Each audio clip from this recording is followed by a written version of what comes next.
Jadi gue sering sekali kalau orang tuh dalam situasi, bro, gue tuh orangnya sering banget overthinking. Gimana ya caranya supaya nggak overthinking? Jawaban gue udah gini aja, lu mulai hari ini overdoing. Automatically lu nggak jadi overthinking. Bro, gue kemarin WA pacar gue, padahal dia online. Tapi WA gue nggak dibaca. Berarti gue bukan prioritasnya dong. Ya udah gini aja. Lu fokus ke hal-hal yang menyenangkan. Kenapa fokus ke situ? Ntar juga dijawab. Kalau nggak dijawab 1 kali 24 jam atau 2 kali 24 jam, emang lu bukan prioritasnya. Selesai toh. Jangan punya mindset. Prepare for the worst.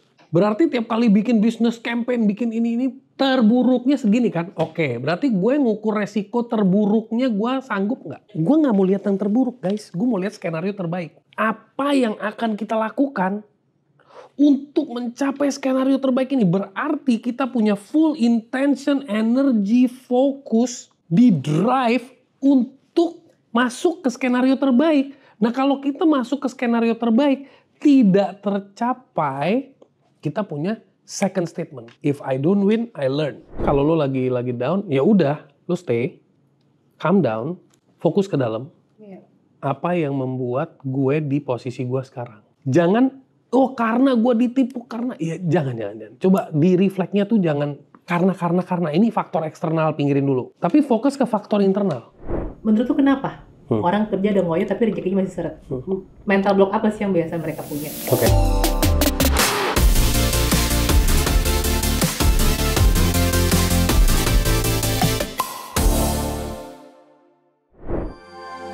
Video ini dipersembahkan oleh Lume Colors.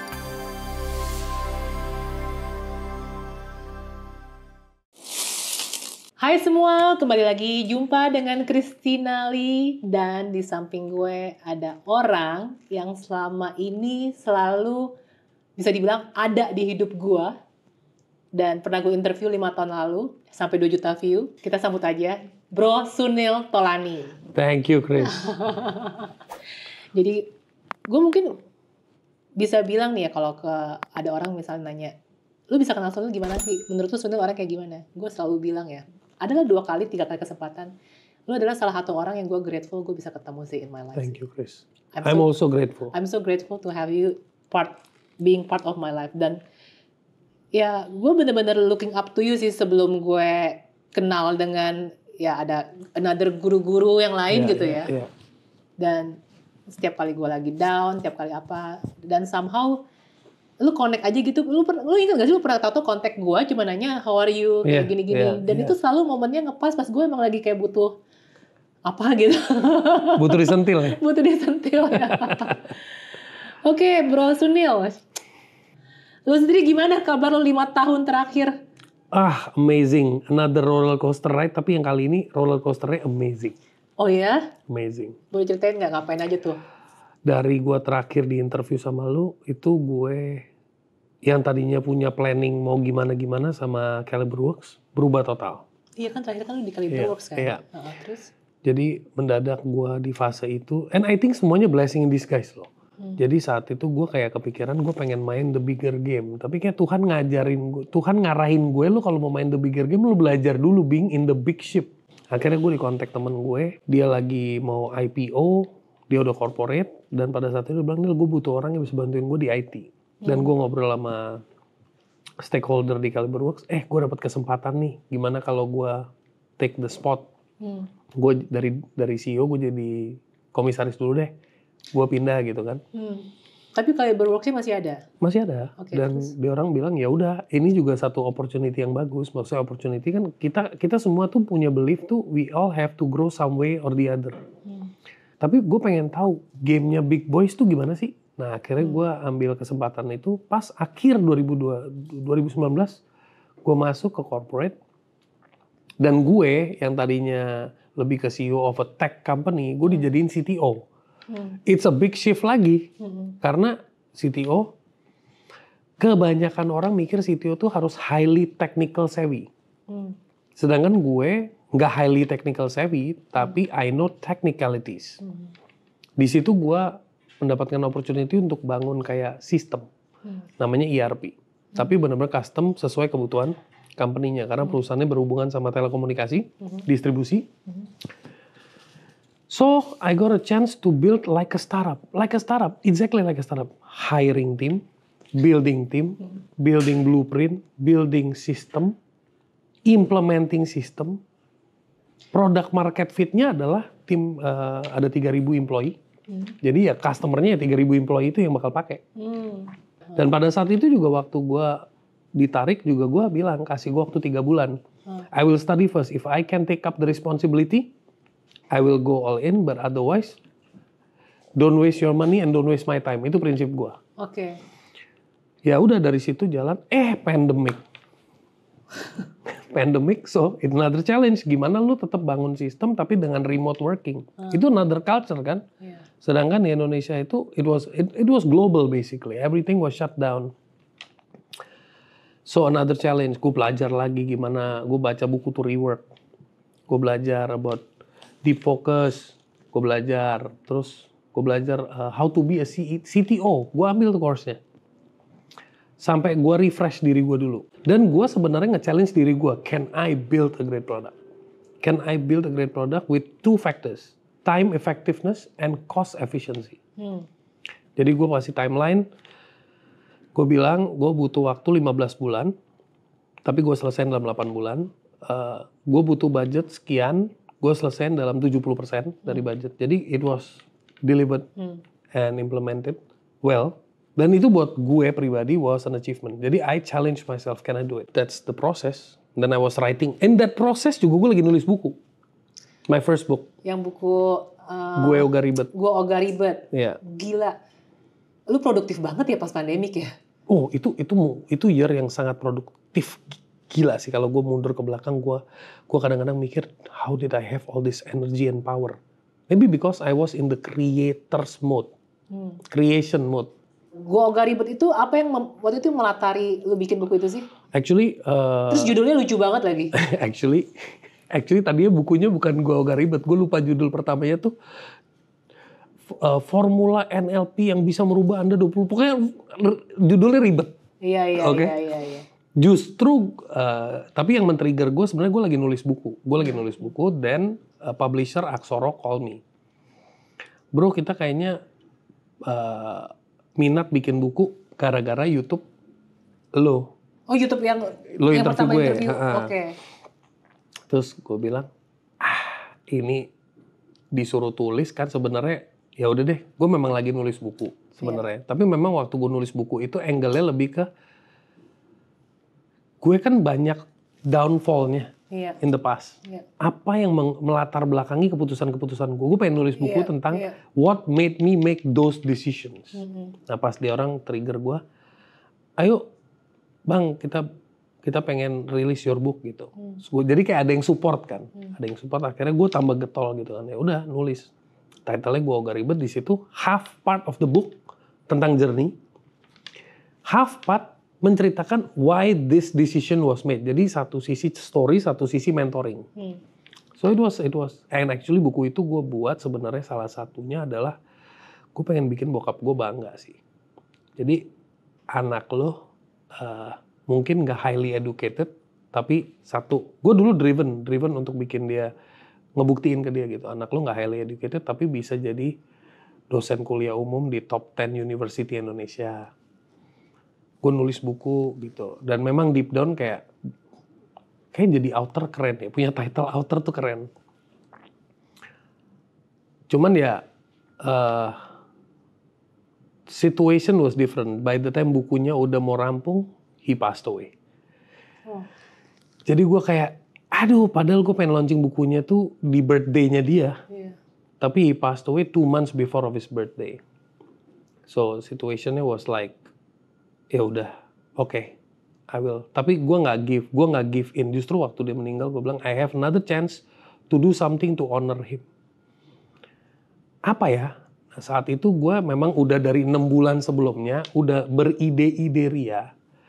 Gue pengen akhir tahun itu bikin yang namanya Mindset Merdeka Fest. Beride-ide doang, tapi nggak tahu gimana caranya. Tapi itu terjadi semua hanya dalam waktu 1 bulan. Dan gue kerjasama juga sama Benih Baik. Jadi karena itu sifatnya buat donation to orang-orang yang nggak punya privilege untuk sekolah. And lumayan, turn out to be 2 days, sekitar 1.200 orang yang datang. And all the ticket was given for that donation. Tapi waktu abis bokap lo pass away itu, apakah itu cara lo handling grief-nya itu dengan lo menyibukkan diri? Gue kayak bukan menghandling grief, gue mempending grief. Berarti lo ada delayed grief? Ada delayed grief, karena gue kayak ada satu rencana, gue pengen make him proud, tapi gue gagal di momen ini. How can I make him proud through kebaikan? Kebaikan itu kan energinya doa for his soul. Okay. Setelah itu baru gue masuk ke ruang yang melo lah, kadang-kadang gue bisa di rumah duduk ngeliat foto dia, gue bisa kayak air mata bisa keluar. Nah itu baru gue bilang, ada apa nih sama gue? Itu 6 bulan setelah dia meninggal. Oh ini delayed grief, now I feel the loss of him. Kan tadi kan lo ada transisi ibaratnya ya dari CEO menjadi CTO gitu ya. Lo ada challenges yang lebih gimana nggak sih? Kan biasanya orang kan kayak ada post power syndrome nggak sih? Kalau misalnya sebelumnya everybody reports to you, terus tau-tau lo sekarang reporting to somebody gitu. Nah gue nggak sempet, itu amazingnya Tuhan. Gue nggak pernah ada. Gue itu dari dulu tuh nggak pernah punya post power syndrome. Karena what I do is like this. You wanna know what is my mindset, Chris? Apa? When I am in front of someone, misalnya gini, lo hire gue. Sedekat-dekatnya gue sama lo, gue itu menghargai posisi lo, bukan lo lagi. Jadi, you are my friend dear in my heart. Tapi kalau I work with you, and you are my CEO, I respect your chair, I respect your position. So I don't look at Christina as the individual. I look at Christina as the peranan. Peranan dia CEO. Peranan gue apa? CTO. Ya gue harus talk as CTO to CEO. Dengan cara seperti itu, ego gue gak pernah ke-hurt. Karena gue udah conditioning myself. Justru during the weekends, I will talk to you as someone close to me. But during the weekdays, no. Bahkan my CEO sampai risih kalau gue manggil dia Pak di kantor gitu. Ngapain sih lu manggil gue Pak? Bukan lu, jabatan lu yang gue panggil Pak. Lu gue panggil bro. Tapi gak fair kalau gue panggil bro depan semua orang gitu. Menurut gue, kita harus punya ethics. Kita harus punya ethics. Kadang-kadang kita bisa bablas kalau kita dekat sama orang, kita percaya orang itu. Tapi kalau kita gak punya ethics, salah sih menurut gue. Jadi gue selalu punya inisiatif. Ya udah, lu udah baik, lu udah nggak nganggep, lu nggak pasang barrier gitu kan. Bahkan gue selalu report tuh tiap week. This week gue lagi ngerjain ini. Dia bilang please nggak usah update gue kayak begini. Lu itu sohib gue, lu itu udah kayak brother gue. Lu udah gue trust, you are a director, decide and direct the right thing. Gue bilang, gue nge-report ke lu, gue report ke posisi lu. Jadi lu harus tahu gue ngapain. Gitu. Itu sebenarnya another way to bikin dia, jenderal-jenderal gue yang lain gue kasih kebebasan tapi nggak begini loh. Nah itu sebenarnya tujuannya untuk bangun culture, kita saling tahu dong. Kita pada ngapain. Supaya bisa ada ininya kan, ada track, jangan keluar track gitu loh. Di situ gue ambil kesempatan, karena gue sempat refresh, gue ikut course lagi dan sebagainya untuk refresh. I did it the US way, the right way gitu. Jadi all documented. Tiap meeting gue rekam. Abis itu gue bikin summary dari rekamannya, terus setiap departemen gue panggil, bahkan waktu bikin blueprint itu semua head of department gue bikin satu buku namanya The Kick Off Launch. Itu semua baca blueprintnya dan harus tanda tangan. Jadi pada saat kita mau proceed to the project, gak ada satupun kepala divisi boleh menginterupsi proses ini. Karena yang menjadi masalah dalam bangun sebuah aplikasi, itu baru jalan 3 bulan diinterupt. Tambahin fitur ini dong, tambahin fitur ini dong, tambahin fitur ini dong. Jadi gue jadi fokus ke productivity, gue jadi fokus ke commitment, gue jadi fokus ke penajaman, gue jadi fokus ke problem solving, gue jadi fokus ke innovation tuh kayak gimana.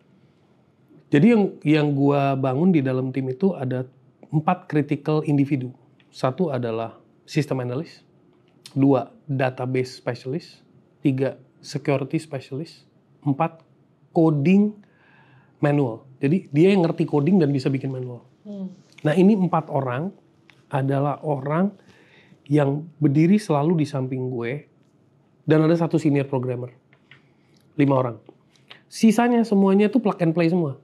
Jadi kalau ada programmer join, terus dia kasih lihat attitude, gue bisa take off. Tanpa takut, nanti kalau yang baru join, karena semua udah gue standardize. Bahkan proses hiringnya aja, gue udah bikin YouTube 10 video. Jadi ada blueprint, ada ini, ada gambaran besarnya, ada coding stylenya dan sebagainya. Lu nonton dulu video ini, lu paham, baru lu bisa masuk ke interview. Jadi programmernya aja gue nggak perlu capek-capek interview dulu. Gue sampai prepare. You have to know what you're about to going to jump in. Lu akan fokus ke modul apa, lu akan fokus ke function apa. Semuanya udah di well prepared. Onboardingnya juga udah gue prepare. Jadi dan gue mikir, gila kalau gue dulu ngelakuin kayak gitu di Caliberworks, goks juga ya. Tapi ya, that was the amazing part of the journey of being a CTO. Lu pernah ngerasa gak sih kalau misalnya, ya mungkin gak terjadi dulu kali ya. Gue nih, dulu pernah ngetes nih semua leader-leader divisi gue. Yang sebelumnya mungkin kalau ada dulu ada tes DISC yang dominant, influence, S-nya apa steady, C-nya compliance ya. Itu rata-rata mereka tuh ada jiwa leadership-nya, ada dominance-nya, ada influence-nya.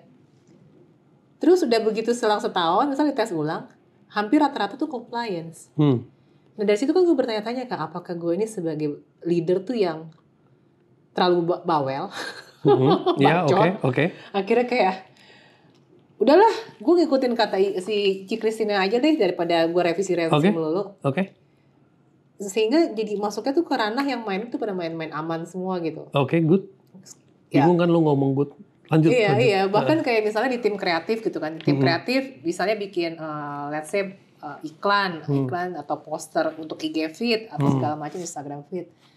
Kadang gue bilang lama-lama kan jadi boring kan, kok itu desainnya gitu lagi. Lu padahal dulu kayak lebih kreatif segala macam. Jadi kesannya tuh gue lagi mematikan kreativitas orang gitu. Nah, ya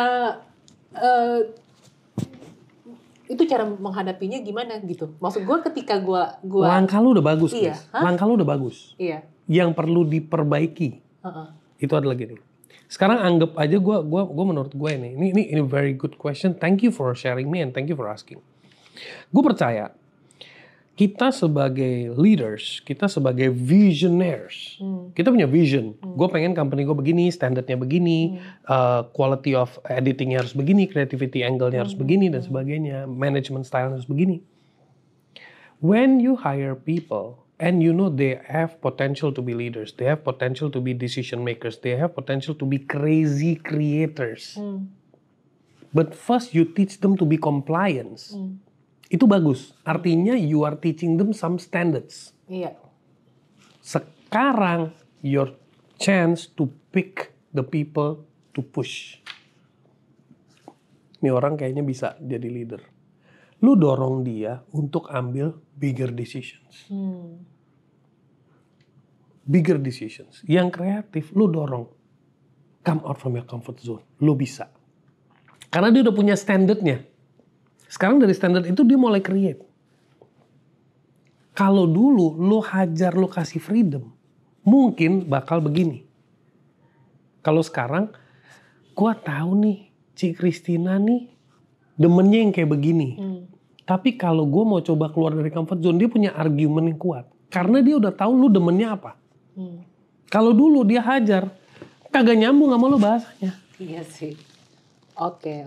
So now you can go back to the old data and see who has stronger dominant, stronger initiatives.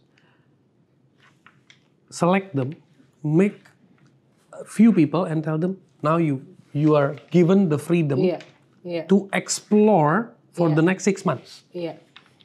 Jadi you're watching them. Oke. Nah, terus part of the execution.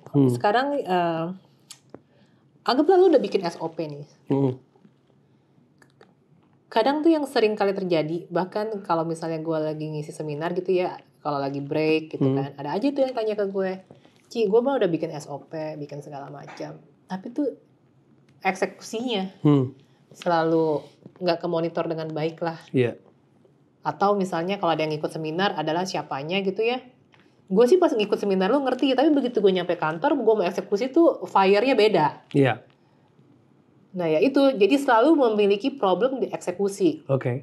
Nah, lu sendiri cara memastikan apa yang lu udah standardize itu eksekusinya itu dari end to end-nya itu berhasil dengan baik itu gimana? Gue memberikan waktu minimal 1 sampai 1,5 tahun di awal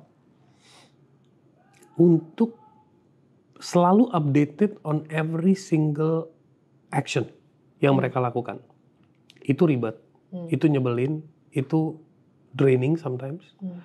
Tapi tujuannya adalah untuk pasang strong fans. Jadi misalnya gue kasih lo tugas nih, lo eksekusi. Pasti gue akan melakukan review, very quick review. Lo eksekusinya kenapa begini? Harusnya kan begini lebih efektif, kenapa begini? Kenapa lo nggak ngelakuin langkah ini? Kenapa lo nggak baca SOP? Nah tergantung, desain sopnya sop buah atau sop ayam. Desainnya. SOP ya, sop ayam, sop buah. SOP ya kan, sop buah atau sop ayam. Kalau sop buah berarti it's good as a dessert. Kalau sop ayam it's good for proteins gitu kan. Nah SOP is good. Tapi menurut gue SOP is good for generic. Tapi for certain team lu harus bikin micro SOP lagi. Tapi bukan lo yang desain, mereka yang desain. Dari SOP ini, apa yang lu mengerti, coba lu bikin SOP day to day lu. Yang relevan sama SOP utama ini. Sebenarnya itu buat melatih culture sama daily action, daily decision-nya mereka. Gue selalu percaya ada 3 fase. See, there are so many types of leadership. Servant leadership, apalagi, so many, right now I can't remember. Tapi gue selalu pegang 3 aja deh. Apa tuh? Lead as a captain, lead as a coach, lead as a shepherd. Jadi gini, to some people, lu harus lead as a captain. Just follow what I say. Ya, itu yang dulu lu bilang, ini orangnya robot atau bisa? Yeah, just follow what I say. Gitu. Iya. Dan ada fase orang-orang yang sebenarnya nggak bisa disuruh, tapi dia butuh reasoning. Iya. So play the communication of coaching. Iya. Right? So gue lebih banyak dulu mainnya captain coaching. Begitu orangnya kira-kira udah jadi, atau kadang-kadang orangnya highly energy, gue bisa, nggak usah terlalu diatur. Gue act as a shepherd, gue kasih lu ruang. Ruang apa? Ruang kegagalan, ruang membuat kesalahan. Ruang lu belajar dari keputusan-keputusan dan konsekuensi yang terjadi. Karena itu, tapi of course harus diukur, jangan sampai enggak kan kadang-kadang lu kasih ruang tapi damage ke company-nya parah, jangan gitu, harus ada ruang ya. Menurut gue dengan mainin cara seperti itu kita justru akan create better leaders, tapi terseleksi. Dan lu nanti akan tahu, oh ini coachable, ini not coachable. Ini tipenya nggak usah disuruh mikir, di direct aja udah. Iya. Ya udah kalau punya orang-orang yang nggak perlu disuruh mikir, dia butuh crystal clear instruction. Ya lu main di crystal clear instruction. Gitu. Tapi kalau lu jadi shepherd, yang tadi lu bilang, gue ada orang-orang yang bisa dominant, bisa initiative. Time to let them be dominant. Time to let them be highly initiative. Itu goks sih. Oke, ini lanjut, gue mau nanya ini juga kan, lu kan udah mulai bikin podcast nih ya, maksudnya udah mulai actively come out from the zone. Apa sih yang bikin lu kepikiran bikin podcast, bikin YouTube podcast ya, Big Thinkers ya, ya kan?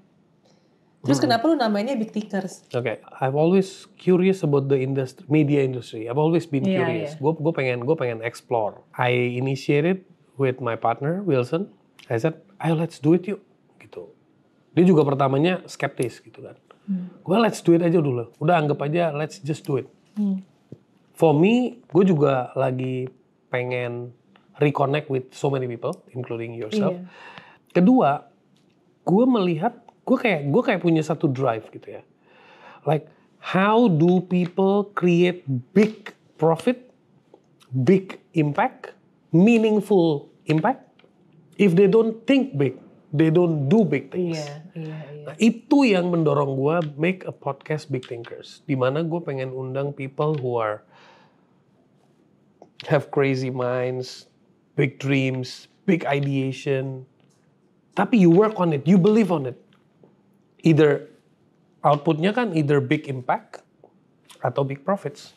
Jadi CTO itu kan sesuatu pekerjaan yang menurut gue juga udah makan waktu ya. Tapi lu masih bisa bikin buku. Bahkan ini ada buku kedua nih. Ini BTW ini buku bagus banget.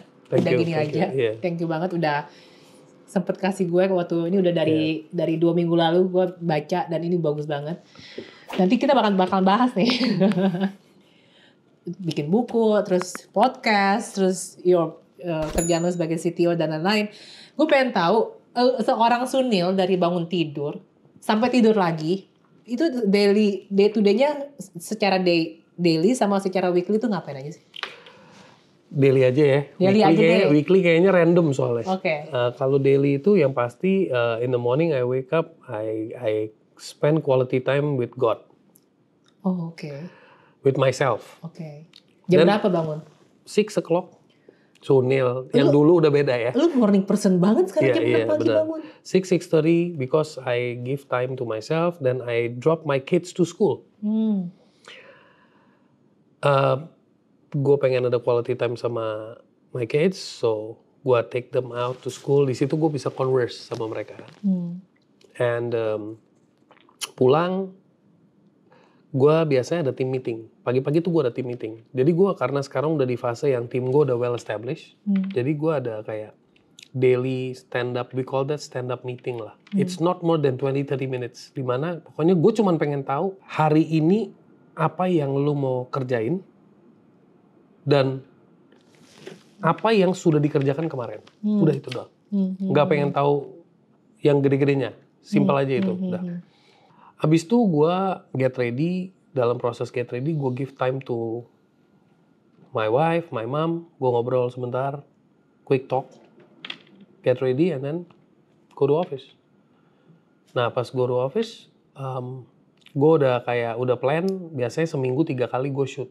2 kali atau 3 kali gue shoot. Jadi gue udah tahu nih, hari ini, kadang-kadang gue bisa nggak tahu juga hari ini siapa yang mau dateng ya. Gue bisa kelupaan gitu. Tapi gue udah tahu gue ada waktu untuk shoot.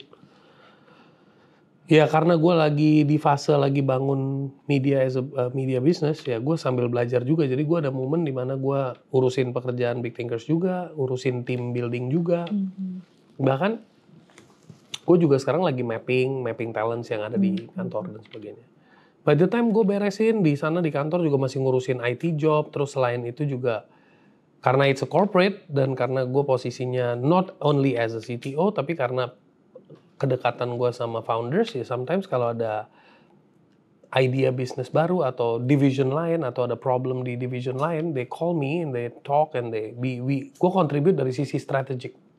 Jadi gue memang dominant role gue lebih ke strategic and communicator. How to translate vision to implementers. Karena vision to implementers tuh kalau nggak ada language yang align, kacau nih. Ini implementatornya nih kan. Yang pelaksananya. Iya. Jadi buat gue tiap hari should not go wasted without learning gitu. Dan abis itu gue pulang ya udah sampai rumah again spend time with the kids, give time to my mom, udah sleep. Itu daily. Ya kalau weekend kebanyakan lebih buat kids sih. Karena lo itu kan tipikal orang yang kalau menurut gue ya begitu jatuh tuh gampang up. Apalagi pas pandemi malah lo produktif banget. Mungkin lo bisa nggak sih kasih message ke tips-tipsnya gimana kalau orang nggak usah mengenai pandemi lah. Orang-orang yang saat ini lagi merasa dirinya tuh stuck gitu loh. Gini, gue dulu gampang up karena gue nggak tahu dari mana gue ketanam yang namanya never give up. Padahal itu quote yang sering kita lihat ya. Iya, gue nggak tahu ketanam dari mana. Mungkin ada rasa takut gue nggak boleh gagal. Satu. Kedua, gue nggak boleh stay down long enough. Tapi kalau lu bilang sama gue, nih lu mau kasih pesan apa kepada teman-teman atau kepada orang-orang yang melewati kegagalan? Stay down. Stay down? Pause. Oh, pause dulu. Oke. Don't jump. Karena kesalahan gue adalah jatuh langsung loncat. Gak ada chance to evaluate why I fell. Gak ada chance to learn what made me fall. Gak ada. Lu gak memberikan tempat untuk lu merefleksi diri. Yes. Gitu ya? Jadi malah meratapi lah gak salah. Iya, jadi maksudnya kalau lu lagi down, ya udah, lu stay, calm down, fokus ke dalam. Iya. apa yang membuat gue di posisi gue sekarang. Jangan, karena gue ditipu, karena, ya jangan. Coba di refleksnya tuh jangan, karena ini faktor eksternal, pinggirin dulu. Jadi bikinnya kolom, faktor eksternal, karena gue ditipu, karena gue nggak dihargai, karena ini, pokoknya itu faktor eksternal. Tapi fokus ke faktor internal. Karena juga, tapi dari tapi sisi gue iya. Kalau lu ditipu berarti lu segoblok itu bisa ditipu. Atau memang si penipu punya ilmu baru, jadi lu belajar, caranya begini gitu. Iya. Ya kan? Terus ya lu pokoknya lu lakukan yang namanya refleksi diri. Area mana yang bikin lu jadi posisi lu sekarang. Begitu lu udah selesai melakukan itu, kasih waktu seminggu, 2 minggu, 3 minggu, if lu memang punya kesempatan. Tapi ada orang yang nggak ada kesempatan, Chris. I lost a job, my family needs to eat. Gue nggak ada kesempatan bro untuk mikir, gue harus langsung cari job. Oke, lo cari job, amanin dulu, begitu. Tapi lo cari waktu weekend 2 hari, jangan ngapa-ngapain, do reflection. Tapi kalau lo punya kesempatan, oke, I am anyway nganggur for 2 weeks, 3 weeks, daripada complaining, comparing, inward. Baru lo take off. Karena mindset never give up itu buat gue penting kalau langkahnya stay down, pause, reflect, evaluate, rise up. Ini biar gue juga tidak salah memahami atau yang dengar juga gak salah memahami ya. Pernah loh gue kayak udah, apalagi kalau pebisnis lah, gue jiwanya kan pebisnis banget ya. Udah do ABCD udah kayak the best I could, tapi omset malah turun misalnya. Oke. Terus gue kayak, jadi gue sih udah masuk ke fase yang justru nggak pernah menyalahkan keadaan, tapi malah menyalahkan diri sendiri. Nah itu juga ada satu jadi problem. Jadi kayak, what's wrong with me ya? Kenapa ya? Apakah gue udah kehilangan those insting atau udah nggak se-sharp dulu? Apa karena gue begini, karena gue begitu? Ya gimana ya? Okay. Ibaratnya lu expect something yang akhirnya hasilnya nggak sesuai ekspektasi dan ujung-ujungnya lu menyalahkan diri lu kan juga. Iya. Jadi nanti di buku ini ada nih Chris, bab yang tentang managing expectation. Okay, Tapi begini, gue jelasin dulu dari konteks itu. Ini dari buku udah gini aja ya, coba kita lihat, coba kita bedah. Jadi kadang kita pada saat melakukan sebuah perencanaan dan kita lagi berimplementasi ria, bereksperimen ria, bereksekusi ria, itu kita beroperasi dalam vibrasi yang very very high. Dan pada saat kita beroperasi dengan vibrasi yang very high, kita juga bisa lalai dalam menentukan target. Either targetnya too high or too low. Kalau orang yang vibrasinya high tapi sangat ortodoks, dia main di low target. Tapi ada orang yang, gue bisa untung 20x. Padahal sebenarnya formulasi yang dia bentuk itu, wajarnya di 4-7x. Tapi dia bikin 20x. Ketinggian dong standarnya. Pas nggak capek, kayaknya gue yang salah. Ya salah juga, emang dari awal lu nggak ngukur. Yang keukur dari semangat lu. Boosternya semangat lu. Bukan apa? Bukan real calculated prediction gitu. Oke, gue nangkep. Intinya ketika lo expectingnya lo juga harus melihat things yang bisa lo kontrol dan jangan berharap pada things yang actually nggak bisa lo kontrol. Iya, dan memang dalam pekerjaan khususnya dalam berbisnis kita harus selalu put yang namanya X factor in mind. The X factor can pause or the X factor can push it beyond your imagination. Iya, gue paham sih. Gitu. Sama aja kayak misalnya gue hoping so much kalau gue melakukan ABCDE, harusnya omset gue sekian nih. Itu based on hope atau based on formula gitu kan? Nah. Walaupun secara formula benar, tapi bisa jadi ada faktor X-nya. Yes. Ya rezeki kan di tangan Tuhan lah ya. Itu things yang gue nggak bisa kontrol. Tahu-tahu pandemi lah, tahu-tahu ada kebijakan pemerintah yang begini begitulah. Dan yang paling penting itu jangan pernah punya mindset, teman-teman juga yang lagi nonton, jangan punya mindset prepare for the worst. Karena lu berarti lu udah Iya, lu Mindset lu udah berpikirnya buruk-buruk aja, lu menarik bukan. yang buruk itu. Gini, bahasa dulu nyokap gue pernah ngajarin gue ini gue quote, "Mom, sorry mom if you watching and you get pissed off." Oke. Dulu dia selalu intentionnya baik, Iya. kita nangkepnya salah. Oke. Intentionnya jaga diri lu, karena Iya. anything can happen. Iya. Banyak hal yang terjadi tidak sesuai ekspektasi. Jangan hancur. Itu intentionnya. Hope for the best, prepare for the worst. Itu bahasa nyokap gue dulu. Oke. Yang nyangkut, kalimatnya kan hope for the best, prepare for the worst. Ya, setuju ya? Yang nyangkut tuh prepare for the worst. Menyiapkan diri untuk skenario terburuk. Skenario terburuk. Oke. Berarti tiap kali bikin business campaign, bikin ini terburuknya segini kan? Oke, berarti gue ngukur resiko terburuknya gue sanggup nggak? Yang lebih dominan prepare for the worst atau hope for the bestnya? Masih prepare for the worst. Hope for the best, karena itu ending yang lebih nemplok sih kalau menurut gue. Endingnya lebih nemplok, iya, oke. Itu juga salah, karena negatifnya yang lebih ke anchor. Iya. Yang benar adalah prepare for the best, titik. Iya ya. Ya udah. Ya udah gini aja.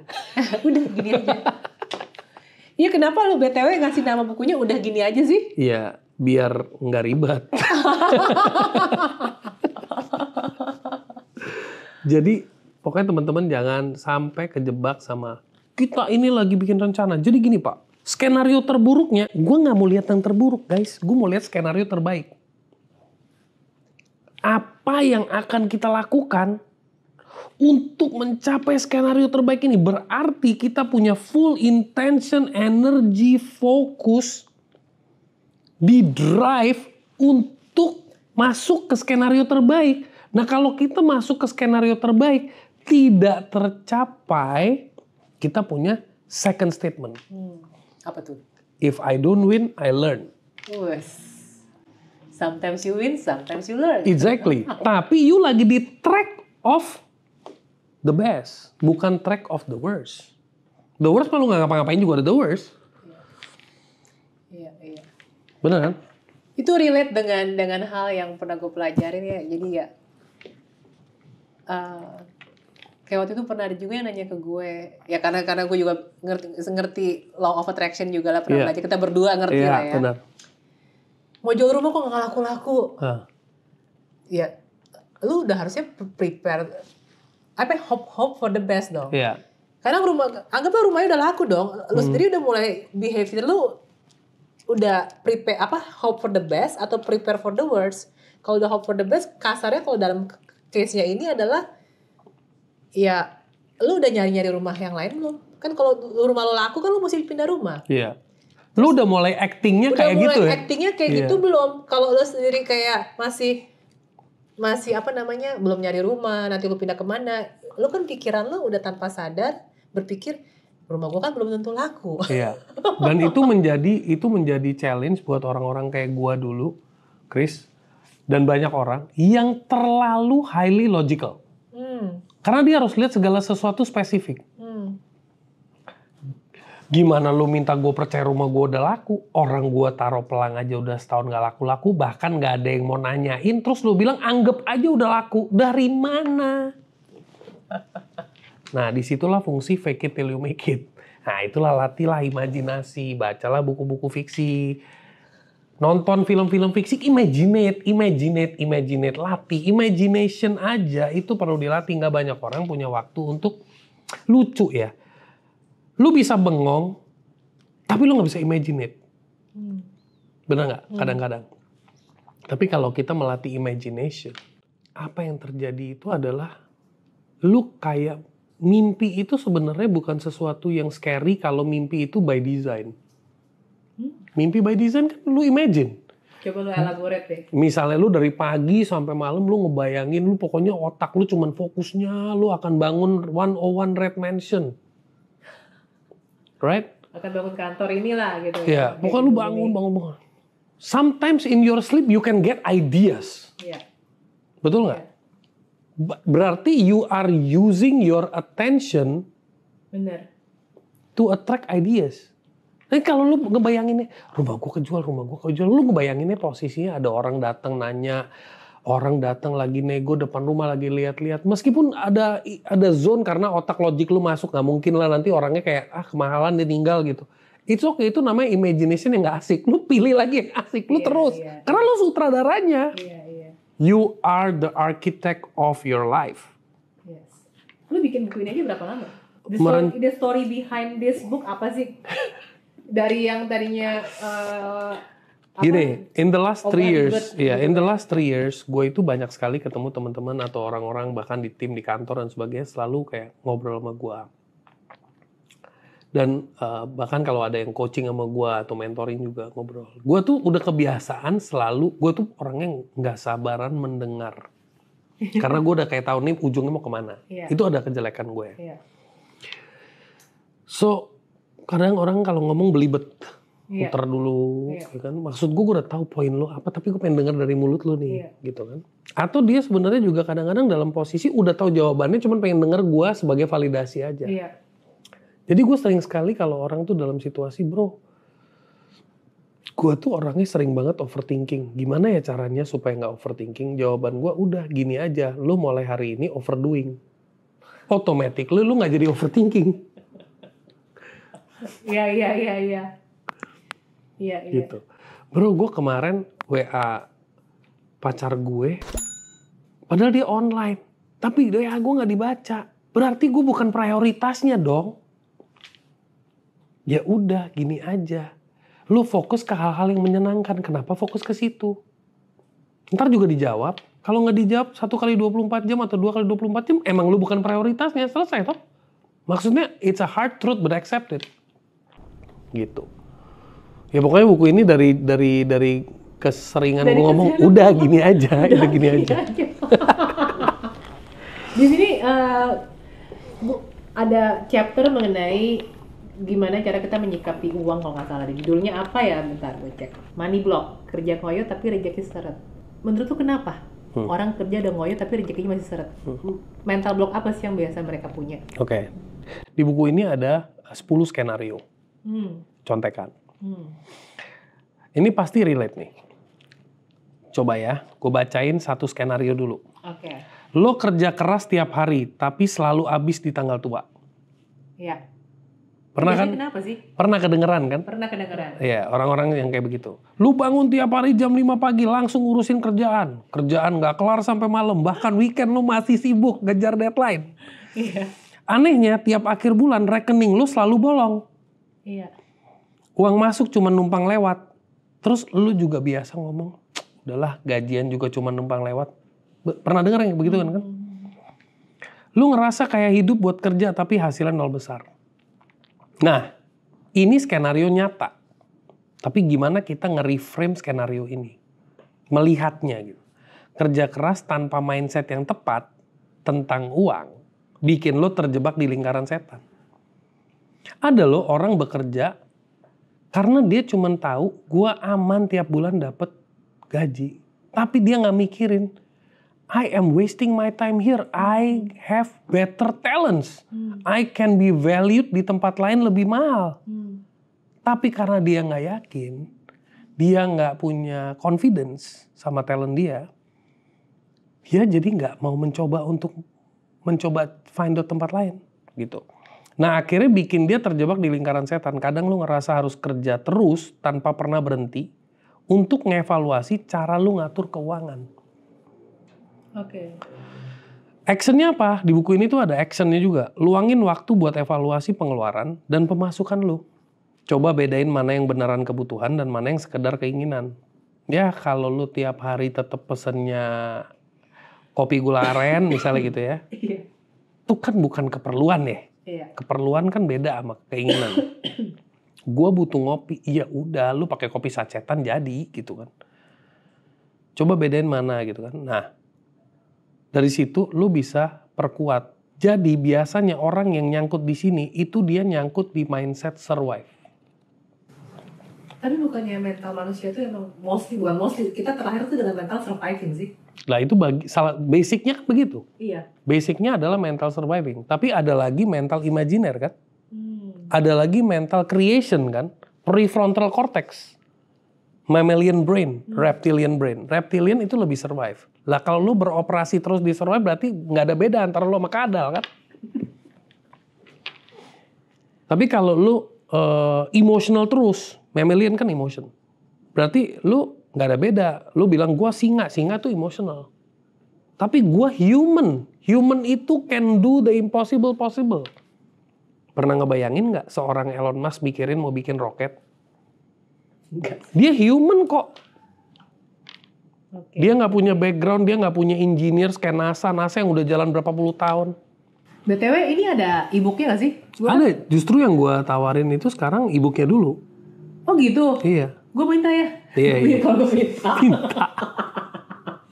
Soalnya gue emang orangnya tipikal namanya tuh Iya. baca dari handphone. Karena buku ini memang didesain sebenarnya biar bisa dibaca anytime, anywhere.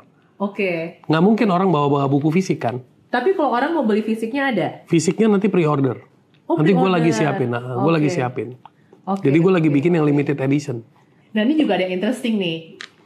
Jualan gampang asal tahu caranya. Itu yang lagi gue pengen explore biar tim sales gue juga ngerti lah. Mereka tuh typical salesnya tuh yang seperti apa sih. Nah lu bisa nggak coba? Ini berbalik ke Iya. pengalaman gue dulu. Gue itu dulu kalau jualan itu ada fase gue jago jualan, ada fase gue takut jualan.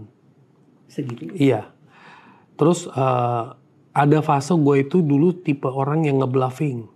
Lu pokoknya jago banget ngecap gitu. Terus ada fase gue kayak merasa ngecap itu adalah kesalahan terbesar karena lu ngibulin orang.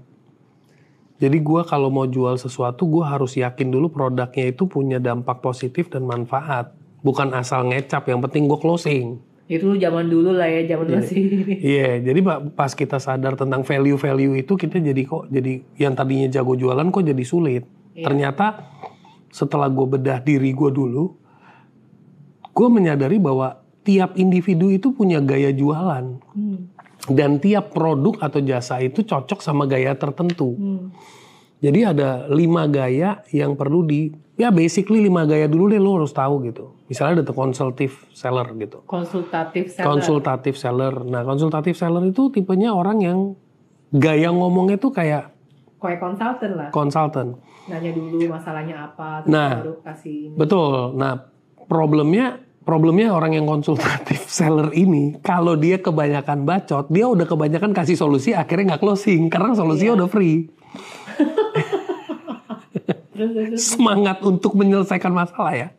Nah, konsultatif seller ini bisa digabung sama problem solving nggak? Bisa. Gitu. Tapi ada lagi yang konsepnya itu lebih ke relationship builder misalnya. Jadi ada konsultatif seller, ada relationship builder, ada problem solver, terus ada apa lagi nih gue lupa. Persuader. Persuader. Dia sangat persuasif. Bahasanya persuasif. Nah, di buku ini gue udah oprek dari tipe-tipe sales ini, pro and con-nya apa, bahkan introvert, extrovert sales tuh gimana gaya komunikasinya. Dan gue siapin skenario-nya.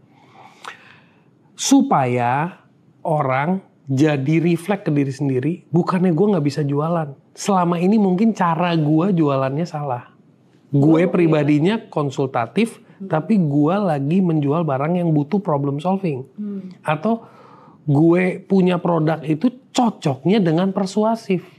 Atau misalnya kita ngomongin high value items kayak we are talking about cars yang harganya 2M, 5M, 10M. Itu kan nggak bisa dengan gaya konsultatif, nggak bisa dengan gaya persuasif, itu dengan relationship building. Orang datang ke lu ngomong A, dia langsung beli karena relationship lu udah kuat. Nah, kalau yang tipe relationship itu dia memang buildingnya long term. Dan banyak sekali kalau lu ketemu business owner yang misalnya salesnya keluar, tahu-tahu database-nya ikut keluar gitu. Ya karena si sales itu jago di relationship building. Jadi kalau teman-teman pengusaha punya tim sales dan sales-salesnya itu adalah tipe-tipe yang relationship builder, pertahanin deh. Jangan lo gas gitu. Karena itu yang paling ultimate. Kalau yang konsultatif, lu rem konsultasinya gitu. Kayak gitu-gitulah. Jadi kayak ya udah gitu aja sebenarnya, kayak at the end of the day gue coba menulis buku ini dengan cara yang paling simple dengan gambaran yang paling simpel supaya membantu banyak orang melewati fase-fase overthinking, ekspektasi.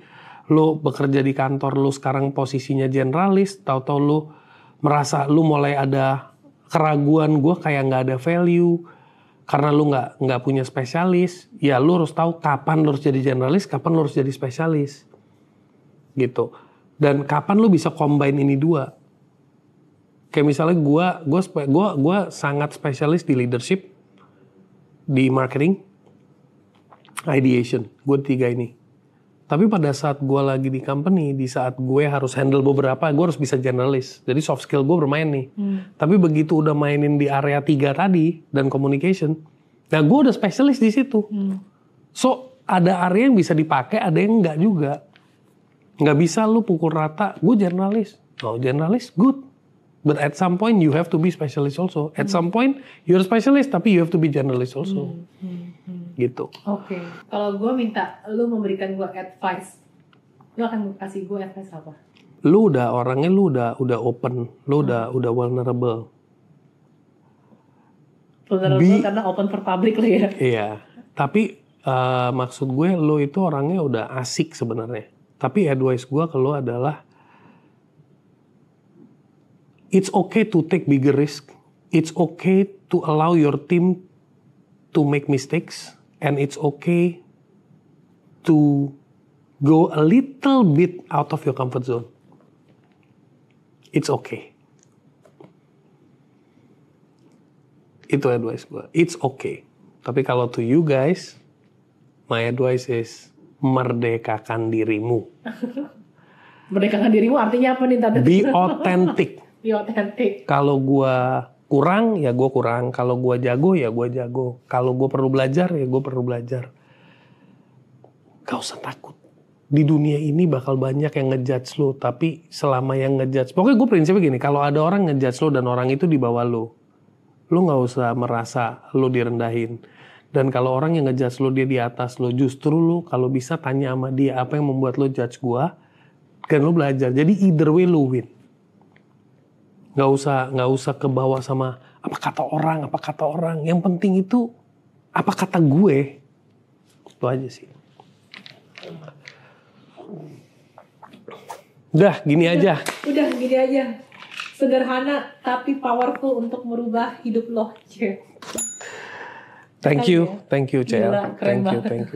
Thank you. Thank you banget Bro Sunil yang sudah mau datang ke sini. Thank you Chris yang udah mau menggali lagi, dan semoga lo sukses, semoga tim lo juga sukses, semoga keluarga lo bahagia, keluarga tim lo juga pada bahagia, dan yang nonton juga ikut tertular vibrasi positifnya Christina Lee dan menjadi pribadi yang bahagia, sukses, dan selalu bersyukur. Amin. Oke guys, gitu aja. Udah gini aja. See you di podcast selanjutnya. Bye. Tidaklah masalah berapa kali kita gagal. Tidak penting berapa kali kita hampir berhasil. Kecewa karena gagal itu masih jauh lebih baik daripada menyesal tanpa melakukan sesuatu. Yang perlu kita lakukan hanyalah belajar dari kegagalan itu dan dari orang-orang di sekitar Anda, dan yakin kalau kita pun bisa bangkit.